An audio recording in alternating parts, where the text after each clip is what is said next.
Symba. What's up, y'all, man? What's good? How y'all feeling? He is the man, so infamous for creating our beat, the Simpson Lefko beat, the Lefko Show beat, and many other podcasts. He's a man of many talents, needs no introduction. Welcome to the podcast, Rod. Oh, thank you so much. Thanks for having me. It's an honor, for real. I mean, we gotta start off first. Yeah, Cowboys. Does Dak deserve a contract? Yes, of course he does, man. Like the way the NFL works, in my opinion, is you're not always getting paid what the public think you may, but sometimes it's just your turn. Russell Wilson got his. That's Dak's turn right now. He put on last season. I mean, I don't care about the production on the field, and if you get wins, you deserve the money. But Dak being paid in that upper tier of quarterbacks when his talent really isn't there, when he could be on a more team-friendly deal, I think that would balance out the team a little bit more, especially coming up with Zeke's contract, Amari Cooper's contract coming up in the future, especially Byron Jones and Chido Awuzie. Yeah, I agree with that. At the same time, I say this, right? We're seeing it in very small samples, but it's going to start getting bigger as far as players are retiring earlier, and they're starting to think about their futures after football. So they're starting to think about that more so than they're thinking about the team. And it sounds kind of selfish, but it's a young man's game. By the time you really get to the NFL, you're actually at the tail end of your football career if you've been playing since you've been, 10 or 11. I mean, you come from a footballing family. Your uncle's James Jones. You played in JUCO for St. Augustine's. So how would you say your football experience has helped you be a person growing up and helped you become a better person? Oh man, it's a lot of life experiences that you learn playing team sports, not just football, but just team sports in general. You're going to learn a lot of life lessons. Learn how to build camaraderie. You learn a lot about just becoming a part of something that's bigger than you, and that's the main thing that's helped me throughout life. That's why it's the Regulators and not just Rod Symba. I've learned that you can run the game, but you can unify and stampede. Speaking of the Regulators, how does it feel to have your name mentioned on every podcast? How every NFL player want to rap on your beat? How does that feel? I literally get chills every time. I like literally fanboy to this day whenever something like that happens. It's an amazing experience. Just so happy I got the opportunity about 3 years ago. Yeah, you just sent in a little inquiry to see if you could make an intro beat. Lefko got back to you. I mean, one thing led to another, and now you're here. I mean, that's pretty cool in my opinion. I mean, if I got to hear an NFL player be like, shout out Rod Symba, I mean, that'd be pretty awesome. Yeah, that's a surreal feeling. It is. I'm just still shocked to this day. I'm able to reach out to NFL players at times, and sometimes they reach out to me if they're doing a project. Even other sports have become interested as well. I'm doing something. We're doing something with the Denver Nuggets. Recently. Wow. So yeah. Could you get into any details with us about any athletes you're about making music for? It's not an athlete. I'm doing a project with their lead beat writer, Mr. TJ McBride, and he's their lead beat writer. He has a podcast as well. I've done a intro for him as well as a highlight kind of B-roll. Which player got you the most when they dropped your name? Like, who was like, I can't believe they just mentioned that? Let's see. It would have to be when I got to Atlanta at Dan Tony's. When I got there, one of the producers whispered into my ear, "Hey, Michael Vick and Deshaun Jackson were asking about you." That one wasn't mentioned on air to my knowledge, but just the fact that the legend Michael Vick spoke my name is ridiculous. Yeah, being a Falcons fan, Michael Vick has been my favorite player growing up. That must have been a crazy experience. Oh yes, most definitely, man. Michael Vick, he's definitely a GOAT. I believe he should be in the Hall of Fame when it's his time. Yeah, and he was also the biggest cheat code on Madden ever. Yeah. Not an 04. Oh yeah, not an '04, not an '04, but what we used to do when on his rookie year, we used to pretty much go four verts and just kind of let everybody just go and then just take off to the left, and that was unbeatable back in that day. I remember even now, if you're using an old retro Michael Vick card, it's still broken as a player. The way he transcended the game and just revolutionized the quarterback position has led way to so many great mobile quarterbacks. And someone who I think has better legs than Michael Vick is Kyler Murray. How does he translate to the NFL? Kyler Murray, the way he translates to the NFL, I believe as we're moving closer to RPOs, he is going to be the prototype going forward. You know, it's kind of started a lot with with Baker Mayfield last year. You're going to see it a lot more with Kyler Murray and quarterbacks going forward. He has great legs.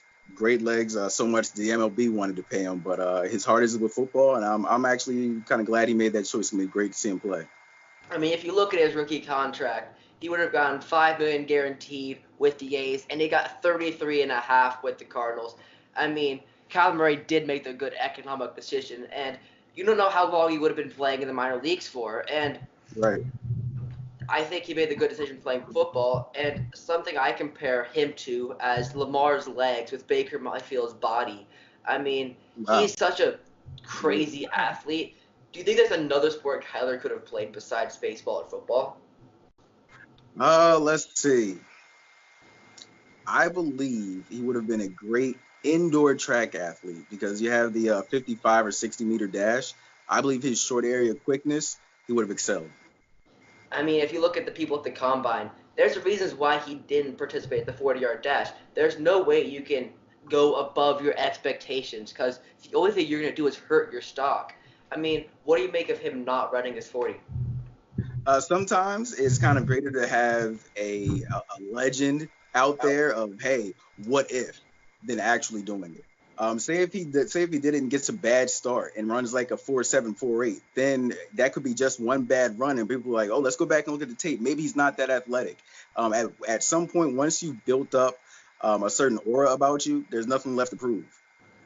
I mean, what I think is a little bit unfair is how people associate speed with athleticism, and it's not a complete translation. There's a lot more to being athletic than just being a fast person. So I think it's a little bit unfair that people in the draft fall so hard. Like little Jordan Humphrey was a third round talent, had a awful 40-yard dash, and went undrafted the next day. I mean, it just seems so unfair how speed has become the new precedent for NFL players. And that's very true. That's very true. There's a lot of things that go into football that have nothing to do with straight line speed. I can tell you, I played against Jacoby Ford, and when I played JUCO, he was a kick returner for Fork Union Military, and he had a lot of straight line speed, but in all actuality, he only ran about three routes. He had a slant, he had a hitch, and he had a go. When it actually came to running the more intricate routes, it wasn't as developed yet. He had to go to Clemson for that.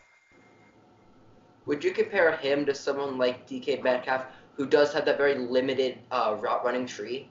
But still has that great straight line speed. That's exactly what I was thinking of. Yes, most definitely.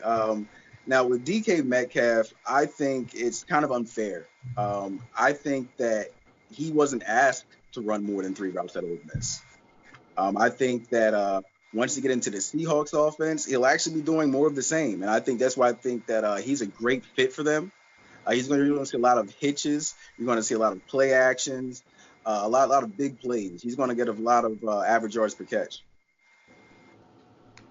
I mean, he was a clinically underused player at Ole Miss, and having family from Mississippi, I watched a lot of Ole Miss games, and he ran the same couple of routes. He ran a go, he ran a post, and he ran a curl, and that's all he ran. It was just to get A.J. Brown open and create that separation downfield and create that spacing. He wasn't used as a player, he was used as a decoy, and I thought that's another problem with his game in college is that he wasn't used to his ability. But do you think with Russell Wilson, who you did the impersonation of, got to give you credit for that. That was phenomenal. Thank you. How do you think it's gonna do with Russell? It goes back to the RPO. I would love to see what Seattle's offense is going to do with the new weapons that they have. Don't forget they got a guy from West Virginia. I think in the somewhere in the mid rounds. They call him Robo Jerry, I believe is his nickname. Oh, he's a beast as well. I mean, he has your straight line speed. He has your wiggle. You have Tenpenny. No, excuse me, not Tenpenny. What is the name of their running back from San Diego State? They got Rashad Penny. Rashad Penny. Rashad Penny. Correct. Yeah, Rashad Penny. I think he's once he comes back healthy, you have a pretty stacked team there. They were very underrated. Not to mention Tyler Lockett coming underneath. I mean, Lockett had a phenomenal season last year, and with Chris Carson being top 5 in rushing last season, I think the Seahawks showed a lot of promise offensively. But with that division strengthening, what's their ceiling next year? In my personal opinion, I think they get back into the playoffs. I don't think they make a deep run. I honestly don't. I think they'll need another year just to rebuild that defense. That defense was a big part of their success for as long as I've been alive. So I would definitely say that that's another piece that they need to take care of. I know Ishan's not gonna like this, but when you were in Atlanta, what type of sports culture did you see the city bring? Because personally, for me, as someone who lives here and attends a lot of games, I don't see Atlanta as a sports city, and they don't really go and flock to games and show that enthusiasm for the teams. Besides Atlanta United, I wholeheartedly agree with you on that. But most definitely, the reason why Atlanta, in my personal opinion, doesn't seem like much of a sports town or as big as a sports town is because there's so much to do in Atlanta. There's a lot, and you have a lot of transplants, a lot of people coming from different places. So therefore, there's not a lot of home team loyalty, in my opinion. But at the same time, they love their college sports. I think Yeah. a lot more than sometimes they like the professional ones. So we've seen in places outside of America where soccer is the only sport, the beautiful game defines the culture of the city and they're defined by the team. And how does that translate to America in the next coming years? Um, I believe we're going to see a lot of sports that were only domestic in certain areas go international. Um, Check this out, right? I believe I have another kind of a theory, a little bit. PSG, soccer team in France, they're a great organization. They have several sports that they have professionally that are under that name, except for one. They do not have a professional basketball team. Now, if you recall, for Champions League, PSG wore Jordan uniforms. All right. Now, Jordan also is the owner of the Charlotte Hornets. So I believe at some point we're going to see a PSG basketball team. I believe we're going to start seeing more international basketball teams compete against the NBA.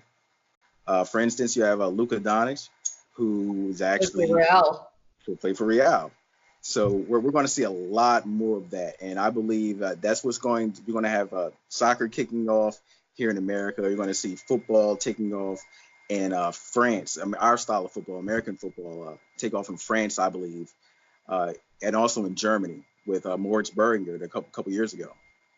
Do you think we'll ever see Yeah. NFL Euro again? Because we saw that they did have some marketability in Germany. Right. I believe we will. I believe we will. I have a good friend of mine, Ryan Archie. He plays semi-pro internationally, and sometimes he plays professional internationally. And there's a big interest, even in Mexico. Remember, there was some talks of putting a team in Mexico City, I believe. I think the Yeah. Raiders talked about it. Yeah, at the some point. Raiders. I mean, unfortunate that Shakira concert canceled one of the best games I've seen in NFL history, the Chiefs Rams game. I remember I was sitting in New Orleans in a hotel room after I think it was the Eagles game. And I'm like, I guess I'll watch this game on a Sunday night. And I was like, oh, this is one of the best games of football I've ever seen. I couldn't turn it off. It was phenomenal football to watch. And I think with Shahir Khan and the Jacksonville Jaguars and that potential link to Wembley Stadium and the new Tottenham Stadium in London, I think we could see an NFL team based abroad sooner rather than later because there's been a lot of interest in those games, whether they be for a singular team or just in the NFL as an entity. I think that there's a lot of interest that's brewing abroad for the sport of football. Oh, I agree. And going back to your Jaguar statement, when they initially changed their uniforms from the old school ones, they actually wore a soccer style patch on their uniform for about 2 years. They just recently changed it, and that was I think is a call that we're going to see a lot more going forward. We're going to see cross marketing, uh, and I think that's also going to kick it off. I'm not sure if you were able to see it. They had a Chelsea NFL jersey. Yeah. Oh I think that wow. was actually kind of cool. They had a Barcelona one as well. We're going to want to see a lot of cross marketing, and the way things happen in society is first it's cool, then you see it everywhere, and then next thing you know it's a thing. And I think we're heading towards that. Yeah, a lot of cross marketing I see is between basketball and soccer, as you said earlier, with Jordan Brand and specifically Neymar really being integrated with the basketball culture. He has his own Jordans. Jordan made his own cleats for him. And I've been seeing that a lot with a lot of basketball players repping soccer jerseys and a lot of them getting into that whole FIFA soccer culture. There's definitely a lot of cross marketing to be done there. Without a doubt, and it's a beautiful thing. I think it's only going to help the world, and in certain areas that we need help in. Because one thing I've found is that sport unites all people, and I Totally. think that's the bigger picture that's really going to happen, at least that I hope happens. And I think that that integration between basketball and soccer does start with the black soccer culture in America with the hip hop. And I think that that is a big reason of why it's taking off and why Jordan invested in PSG and had those Jordan 1 PSGs drop, which were pretty nice. Um, and I think that's going to be a big part of it.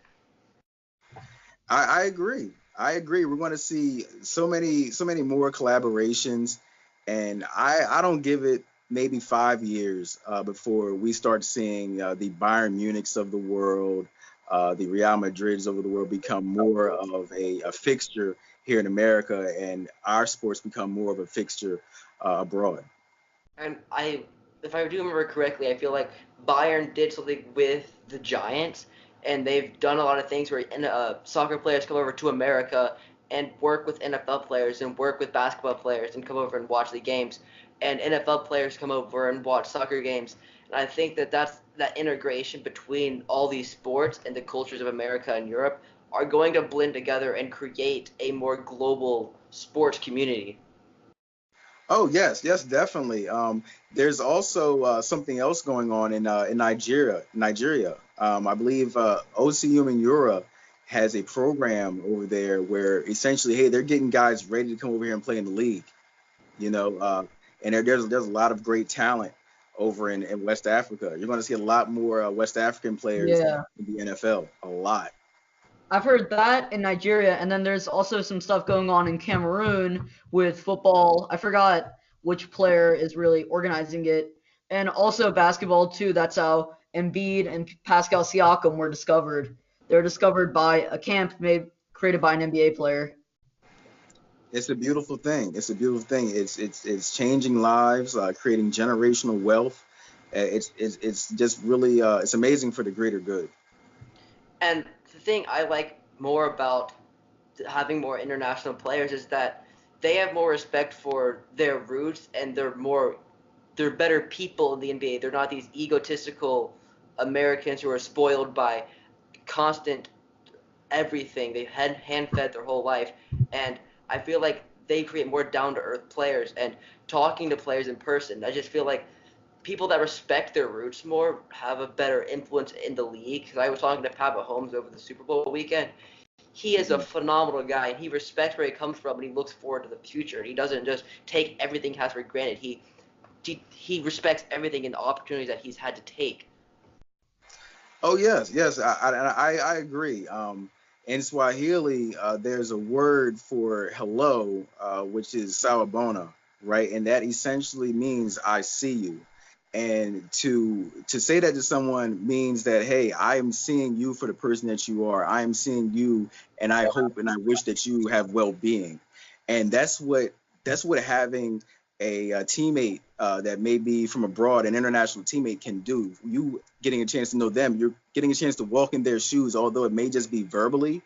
You're getting a chance to do that, and that can change a lot of things in your head, change a lot of things in your team, and it's just beautiful. I mean, we've seen some of the most successful teams are the ones that utilize international scouting because it's such an untapped talent pool.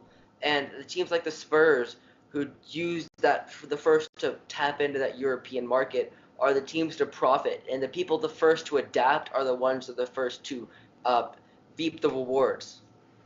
Yeah, you Yeah, always have to evolve. I always have to evolve, man. And teams that you don't even think about that are evolving. The Patriots are constantly evolving to match the scheme of the NFL. If you, for 1 to 2 years, think that you can run it back with the same team, you're not going to expect different results. You have to adapt philosophy, you have to adapt play style, you have to adapt personnel wise, you have to adapt training regimens. Everything changes because to be the best you can be, you can't just hope that you're good enough to succeed. You have to be good enough and have the will to be good enough to succeed. That's right, and that's why the Patriots are the organization that they are. Their scouting is really next level.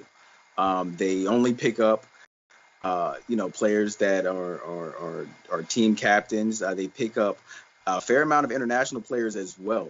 If you take a look at their roster, and they may not be the starters. They're more so developmental players, but they have a lot of forward thinking. Another team like that is the Rams. There's a lot of forward thinking coming from them. yeah. And correct. With the Chiefs and Andy Reid. Andy Reid, as a Cowboys fan, Andy Reid is actually my favorite coach ever. It's weird Wow. to say, but I respect him that much. Even when he was for the Eagles for such a long time with Right. the Donovan McNabbs and the Terrell Owen experiment. Yeah, even that. I mean, I've always, I'm from Delaware, so I can't run from the Eagles talk. I respect that. I respect that organization a lot.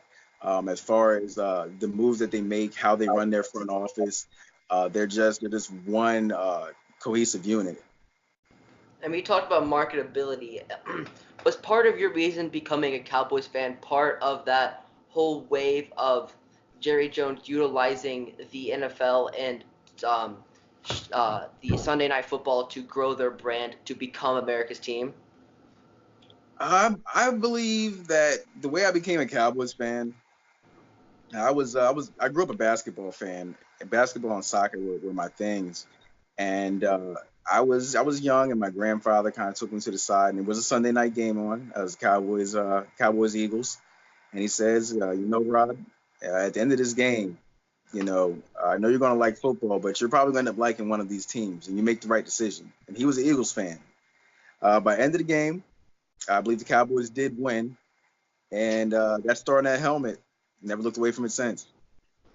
I mean, I think that having that presence and being shown and being heard has a difference because what you see is what you're going to like. That's why we have hometown teams as a big markets. But the thing is that it started off with the radio with and the first television with Turner here in Atlanta and I forget what it was in Chicago. But that's why the Braves and the Cubs became such large brands because they were shown nationally. That's why the Cowboys became a big thing, and that's why marketability is such a big thing, and that's why I think Zion will be such a big thing for the Pelicans because he'll bring attention to a smaller market, which wouldn't have been seen otherwise. He's going to get more games televised, and that's what I think is a problem is that they're not giving enough credit to the small markets because they're only showing what they think is going to get the highest ratings, not what's going to get the most um, best rewards for the league. And I agree. I mean, and that's what we're trending towards. Now everyone is looking for to have that TV marketing deal. That's why you have the Longhorns network. You have the ACC network. Each conference has their own TV network now. That's what we're trending towards, and it's not a good thing for the smaller markets.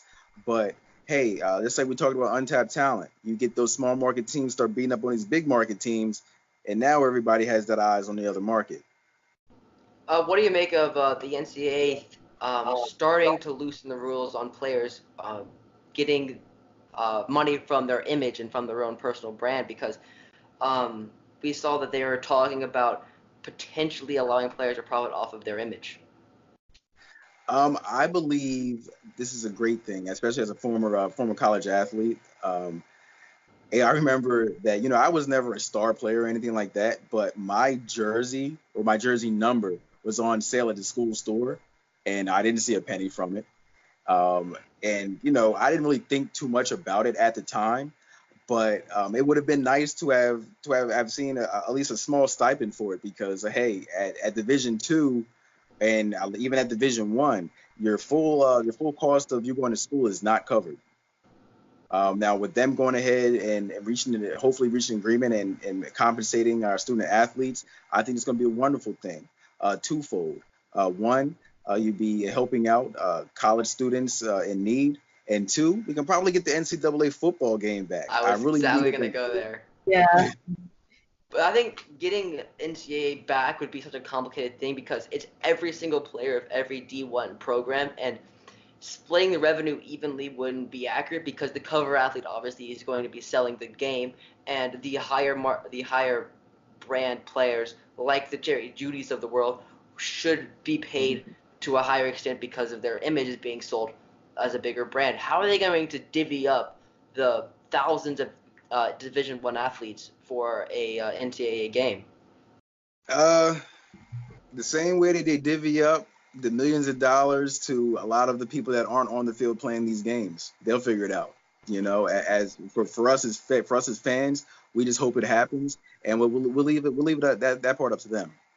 What college really needs is something like the NFL Players Association, where everything can go to a common source and then can be distributed out, because that's how EA gets the licensing right, is through the NFL Players Association. That's how they can organize strikes and unions, and so they can get what they properly want. Remember the '87 player strike, which, as a Cowboys fan, I guess was a fun to remember. But that's how players get what they want, is through the player union. And without one in college, I think that's part of the reason why they haven't been paid for doing the exact same job these pros are being paid for. And you make a really good point. If they can put the money into a common place and somehow evenly distribute it, that would be a great suggestion. I was recently listening to something on YouTube where they broke down a potential way that they could do it. They would essentially give players a market value, essentially how we see in soccer or football, and they would be able to go from there and be able to be paid on a scale based on their marketability value. I mean, I think that's a good strategy, but when you go into and you get to have a brand, your inflation as a player is going to rise, and in the draft, I think that could cause a lot of players who have high likability to disrupt the first couple of rounds and kind of ruin the parity the NFL has worked so hard to achieve. And I think that the balance that the NFL has created is so phenomenal and is so far ahead of every sports league, because what they've done to create this parity, Right. no other league, the top team and the bottom team are so evenly matched. And that's true. That goes to speak to the system that is the NFL. Well, actually, we can go back before you had free agency. No, that was a different time. That was before my time, and definitely before your time. Before there was a free agency, but and back in those days, that's when you had those Packer dynasties, things of that nature. Once they opened up the floodgates with free agency, you have created this parity. So we've created parity on the competition level. We just have to do that financially now.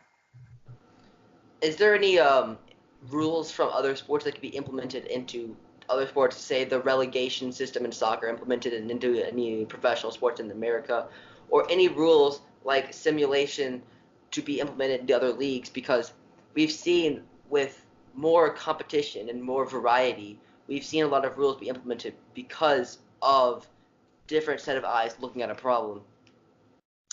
I would like to see, and we're kind of onto it now with IMG Academy down in Florida. I would like to see youth academies for NFL teams.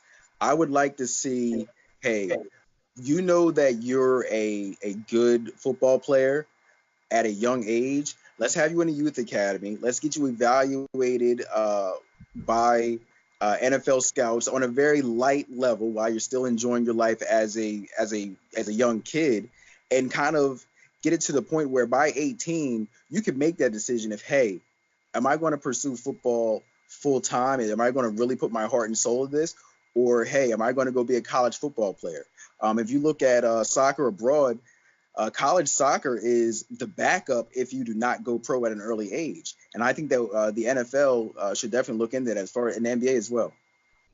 I really do like that idea of having a training setup because we've seen we don't know how many diamonds in the rough we're missing out on because they don't have the resources to enhance their talent because they're not reaching their maximum potential. They're not using their body to the maximum efficiency because they don't have the resources to train the diet to eat correctly because they don't have the resources to. And getting centers like IMG to help train players, I think we could be witnessing a whole new age of better football. And I think as the NFL should be looking for they should be looking for the best product on the field. And I think that'd be a perfect way to do that.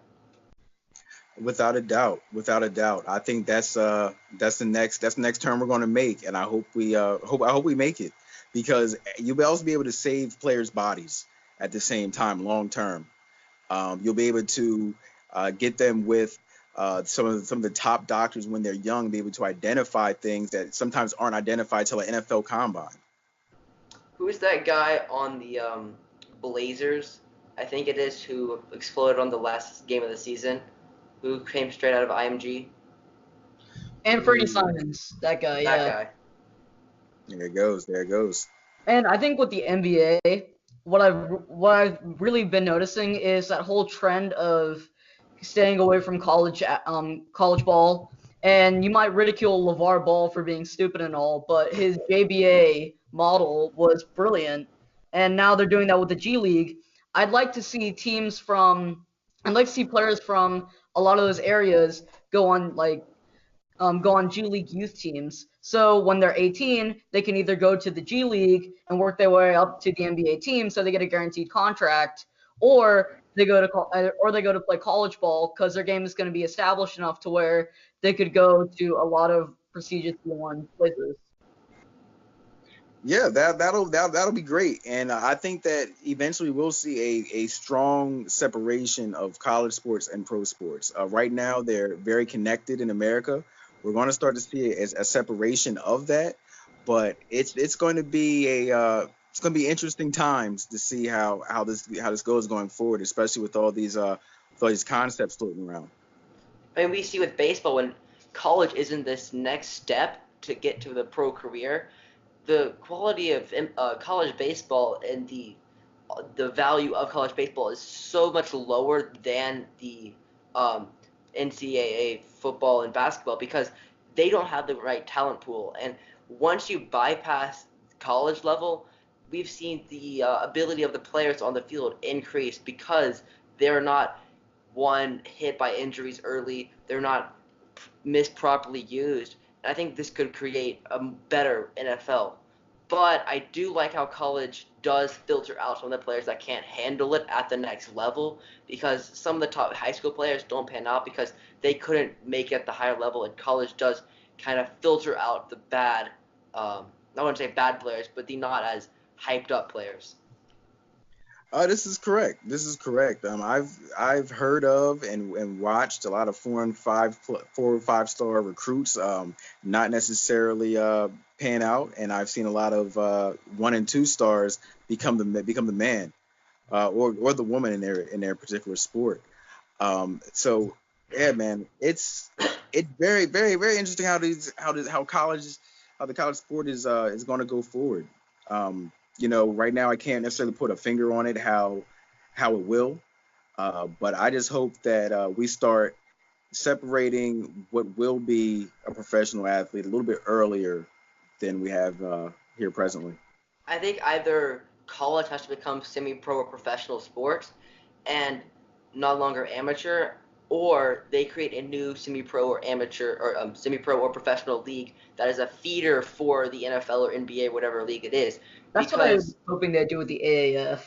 I feel that's what like I was hoping too, because they could get players straight out of high school instead of going to college, could maybe go and spend a year at the AAF, learn, get money immediately because they need it, and then go into the NFL because they use it as a feeder league. But wrong management choices kind of ruined that boat. Yeah. And that's what I like about the G League, but I feel like they do need to do a better job of development out of high school before they can officially call themselves a feeder league. Definitely, definitely, because right now your feeder league is your Kentucky, your Duke, your Memphis. That's what the real feeder leagues are at this point. Until they can better establish their relationship between high school athletes and getting them to the pros. Yeah, they should probably pump their brakes on that one. I mean, going back to European development, they see the under 23 league, under 18 league, under 15, under 13, under 11 league.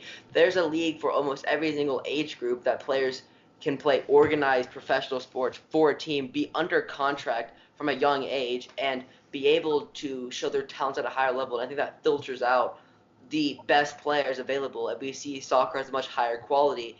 And I feel like there's a lot, even though the teams economically don't have parity, the players, there's not that much of a skill gap between the very best and the very worst players for a certain team. And I think that's something that's because of those feeder leagues. The problem is creating that parity economically. Yeah, yeah, that's where it's at, and that's just a microcosm of the bigger discrepancy that we have worldwide. The faster that we change or start to create change between both of those, the more parity you will see as far as financially between the players. There's some players that you never hear of that are phenomenal, but you never hear of them because, hey, they didn't have a steady ride to practice. They weren't able to have the resources to have the diet that they need. Man, it's a lot that can be uncovered if we can just get on the let's get on the same level. It's just that filtering out and creating better players, and that's something that we should achieve, because we shouldn't let people who have an innate gift and are something good at something, because if you are good at something, you should be doing it, whether that's business wise, whether that's broadcasting wise, whether that's physically wise. If you have a talent, you should be able to use it. And I feel like being able to find your talent earlier with all these resources that we have that aren't used properly, we could have a better society. We can. Sport will change everything. I'm a big proprietor of that. Well, sport will help change everything. And help put a lot of things in motion. Um, like sports is like barbecue. It brings everybody together. And before we go, how are the Cowboys doing this season? You know, until a game is played, I'm going to say we're going to the Super Bowl. That's just my outrageous cowboy. But in all seriousness, I believe I believe we go 13-3, make a deep run. You're going to see a lot from Tony Pollard, the backup running back that we drafted out of Memphis. Uh, you're going to see Taco Charlton, if he's not traded. I think you're going to see him turn the corner as far as his player development. Dak is going to show everyone that he's well worth the 30 mil that I think he's going to get. Uh, let's see. What else are you going to see from him? Amari Cooper. Everybody was saying, "Oh, the Amari Cooper trade." I haven't heard anything about that lately. I mean, it looked like a pretty good move to me. I don't think there was a better receiver in the first round that we could have picked up, other than Amari, and he's still only 25 years old, I believe. So, sky's the limit. I mean, who's going to take up that receiver number two role? Is it going to be someone like Michael Gallup? Is it going to be someone, is it Alan Hearns that you guys picked up last season from the I Jaguars? I think for this year, it's going to be Randall Cobb. We signed him to a 1-year deal. I think he'll step in to that number 2 role. And I believe the year after that, when we finally see Michael Gallup step up to be the solid number 2. Well, the man, the myth, the legend, Rod Symba was in today. Gotta appreciate for the intro beat.